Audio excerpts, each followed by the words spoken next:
Hi guys, আমি এখন আছি আরামবাগে।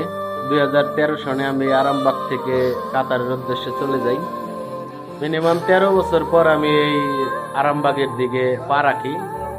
আর এত বছর আগের যে বন্ধু বান্ধব আছে, ওদের পাওয়া খুব কষ্টকর। আমি এই প্রেসে আসলাম, এসে জিজ্ঞেস করলাম আমাদের এক সিনিয়র বড় ভাই মনির ভাইয়ের প্রেস।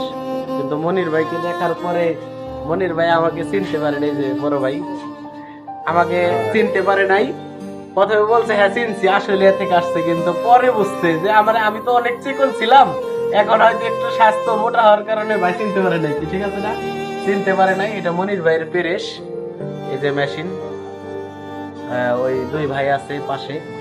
তা আমার কাছে অনেক ভালো লাগতেছে যে এতদিন পর বাইরে দেখলাম, আর কাছের একজন মানুষ যাদের সাথে এক সময় সময় কাটাইছি। দেখা যাক আরো কোন কোন বন্ধু বান্ধব আছে। 13 বছর পর দেখা হইলো। আরামবাগের ভিতর থেকে বের হয়ে আসছি এখন এই নটরডেম কলেজের সামনে।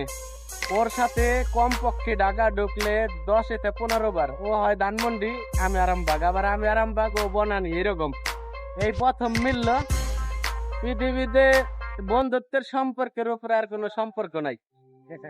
হ্যাঁ, কিরকম লাগতেছে? অনেক ভালো লাগতেছে যে এত বছর পর তোমার সাথে আমার দেখা হইলো, প্রায় 13-14 বছর পর বিষয়টা। এর জন্য আলহামদুলিল্লাহ। বেঁচে থাকুক সকল বন্ধুর বন্ধুত্ব ভালোবাসা। আর ভালোবাসা।